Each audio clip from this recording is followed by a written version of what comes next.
और 24 के चुनाव को लेकर बीजेपी महाजनसंपर्क अभियान चला रही है, जिसमें पार्टी के तमाम बड़े नेता लोगों को मोदी सरकार के 9 साल के जो काम और योजनाएं हैं वो गिनवा रहे। वैसे तो ये अभियान 30 जून तक ही पूरा होना था, लेकिन नेताओं की उदासीनता के चलते इस कार्यक्रम को 18 जुलाई तक के लिए बढ़ा दिया गया।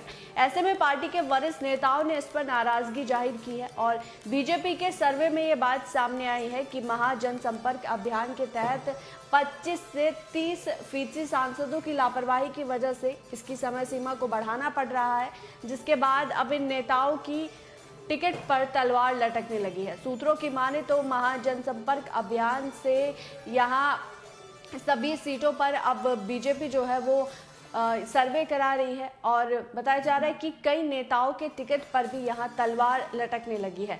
बता दें कि राष्ट्रीय महासचिव सुनील बंसल ने 30 जून को अपनी वर्चुअल मीटिंग में करीब 2 दर्जन से ज़्यादा यूपी के सांसदों की कार्यशैली पर सवाल खड़ा करते हुए अपनी नाराज़गी जाहिर की थी। इसके बाद अभियान को 18 जुलाई तक बढ़ाया गया था। बीजेपी ने यूपी की सभी 80 लोकसभा सीटों को जीतने का लक्ष्य रखा है और सूत्रों की माने तो इस सीट को पूरा करने के लिए 2019 का चुनाव लड़ चुके हैं और 25 से 30% प्रत्याशियों को बदल दिया जाएगा। इसके कई मौजूदा सांसद हैं तो कई हारी हुई सीटों पर प्रत्याशी रह चुके हैं। मोदी सरकार के 9 साल पूरे होने पर चलाए जा रहे अभियान में बहुत सारे सांसदों की छवि और निष्क्रियता का पार्टी हाईकमान को पता चला है, जिससे लेकर यूपी बीजेपी अध्यक्ष और महामंत्री संगठन को बताया जा चुका है। इसके बाद इन सांसदों पर नजर रखने को कहा गया है।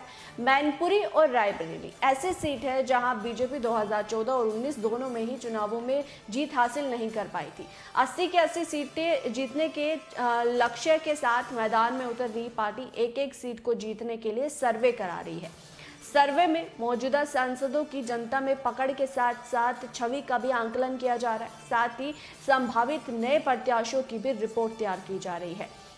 महाजनसंपर्क अभियान में भी पार्टी के सांसदों की जनता ने पकड़ और क्षेत्र में जो उनकी लोकप्रियता है वो सामने आ रही है और करीब 2 दर्जन लोकसभा सीटों पर अभियान के तहत रैलियों में 5,000 लोग भी नहीं आए, जबकि लक्ष्य कम से कम 10,000 का रखा गया था।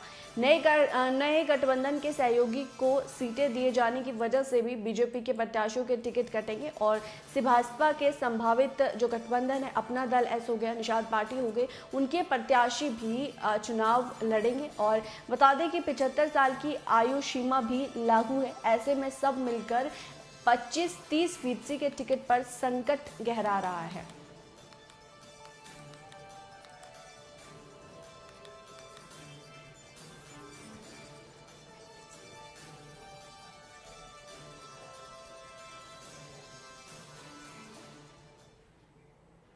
और खबर मुजफ्फरनगर